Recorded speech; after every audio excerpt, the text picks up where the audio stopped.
चलिए बेटा, अब हम क्या करेंगे, दूसरी एडजस्टमेंट को समझेंगे अपनी, जो कि हमारी कौन सी है, आउटस्टैंडिंग एक्सपेंसेस की। किसकी है बेटा, आउटस्टैंडिंग एक्सपेंसेस की। एक्सपेंसेस मैंने इसलिए लिखा है कि ये क्या, सारे एक्सपेंसेस को उसने इंक्लूड कर लिया, चाहे वो आपका रेंट का एक्सपेंस हो, आपका वेजेस हो, आपका सैलरी हो, ठीक है, आपका कमीशन हो, कोई सा भी आपका एक्सपेंसेस हो, वो सारे एक्सपेंसेस मतलब एक्सपेंसेस आपके वो सारे इंक्लूड हो गए। उसका एक वर्ड लिखा हुआ है आउटस्टैंडिंग। आउटस्टैंडिंग का मतलब क्या होता है, देखो आउटस्टैंडिंग का मतलब होता है ड्यू बट नॉट पेड। समझा है बेटा, due but not paid, due but not paid. आपका खर्चा तो बनता है, आपको देना है, लेकिन आपने अभी तक दिया नहीं है। खर्चा है आपका, आपको क्या करना है, पे करना है, लेकिन अभी तक आपने उसको पे नहीं करा है, तो आपके लिए क्या बन गई, लायबिलिटी बन गई। क्या बन गई, लायबिलिटी। इस तरीके से समझो कि आपने क्या करा, वर्कर से काम करा लिया आपने 1 महीने तक, समझा गया, तो अब आपका खर्चा बनता है कि उनको आप क्या दो, सैलरी दो, लेकिन अभी तक आपने सैलरी नहीं दी, तो आपके लिए क्या ऑब्लिगेशन है। क्या बेटा, वो ऑब्लिगेशन। ऑब्लिगेशन मतलब क्या, आपके लिए लायबिलिटी है। समझ आ गया यहाँ पे। तो आउटस्टैंडिंग एक्सपेंसेस आपके लिए क्या होती है, लायबिलिटीज होती है। आउटस्टैंडिंग एक्सपेंस आपके लिए क्या होती है, लायबिलिटीज। कि ऐसी लायबिलिटीज जो आपको देनी है, देनी मतलब बेटा आपके लिए क्या है, वो ड्यू है, लेकिन अभी तक आपने उनको क्या नहीं करा, पे नहीं करा है। क्लियर हो गया बेटा, कि आउटस्टैंडिंग एक्सपेंसेस क्या होते हैं, आपके ड्यू हो चुके लेकिन अभी तक आपने उसको क्या नहीं करा है, पे नहीं करा है, तो वो आपके लिए क्या बन जाती है, लायबिलिटी बन जाती है। जरा सोचो, आपका क्या था, आपने रेंट देना था, ठीक है, रेंट। अगर जब हम फाइनेंशियल स्टेटमेंट अपनी जो बना रहे हैं, हम पूरे 12 महीने के बना रहे हैं, 1 अप्रैल से लेकर 31 मार्च तक के बना रहे हैं, हमारे 12 महीने की है, ठीक है, तो रेंट भी हमारा कितने महीने का देंगे हम, 12 महीने का।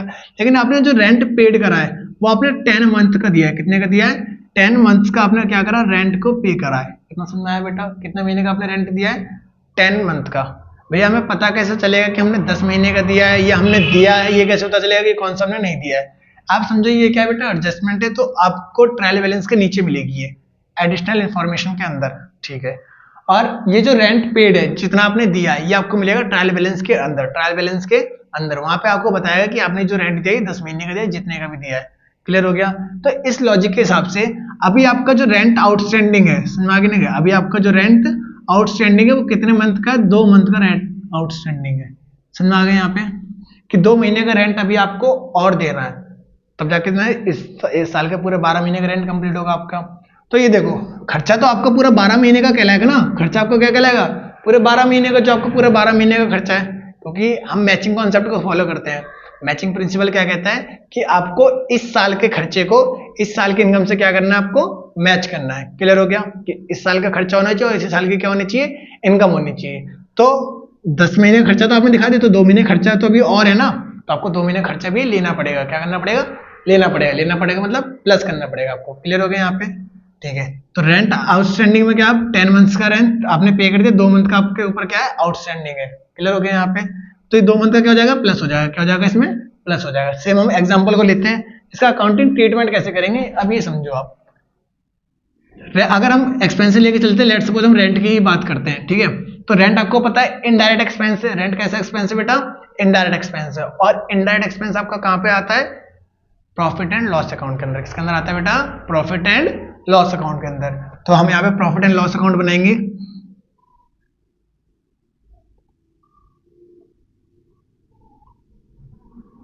प्रॉफिट एंड लॉस अकाउंट, तो यहाँ पे अगर क्या लिखा हुआ है, टू रेंट, ये एक्सपेंसेस आपने जो अपने पे कर दिया है, इसमें हम क्या कर देंगे बेटा, ऐड कर देंगे। क्या कर देंगे, ऐड कर देंगे जितना आपका आउटस्टैंडिंग है, उस आउटस्टैंडिंग को क्या कर दोगे आप, प्लस कर दोगे। समझ आ गया, ठीक है। भैया आपने बताया था अभी, ठीक है, जब आप पहली एडजस्टमेंट समझा रहे थे कि हर एडजस्टमेंट एंट्री कितनी बार करनी है, 2 बार करनी है, लेकिन अभी आपने 1 बार करी है। मैंने बताया दूसरी जगह भी करेंगे अभी हम इसकी। और मैंने क्लास स्टार्ट करते पहले आपको क्या बताया था, आउटस्टैंडिंग एक्सपेंसेस मतलब आपके लिए क्या है, लायबिलिटीज है। क्या आपके लिए लायबिलिटीज है, तो बैलेंस शीट में किस साइड आएगा आपका, लायबिलिटी साइड शो कर दोगे आप इसको, ठीक है।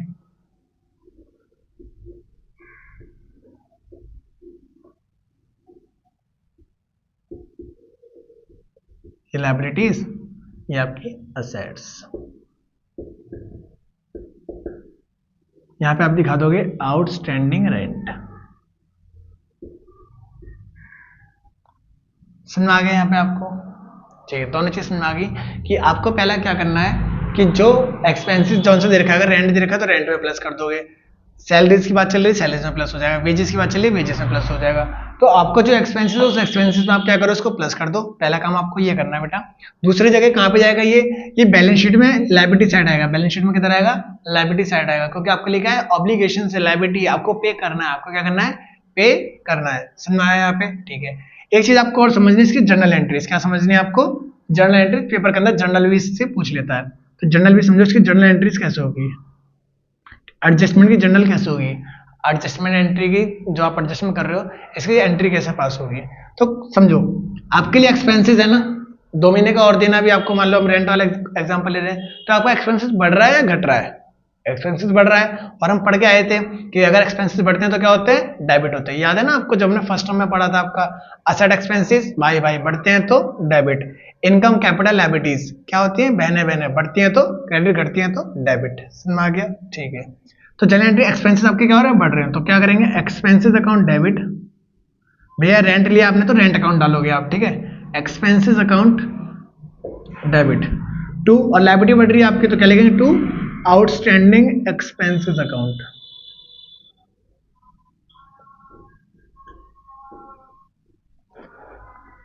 Being outstanding expenses. समझ आ गया यहाँ पे आपको, सेकंड वाले अच्छे से समझ आई। एक बार आप इसे नोट करो, फिर हम करेंगे थर्ड एडजस्टमेंट।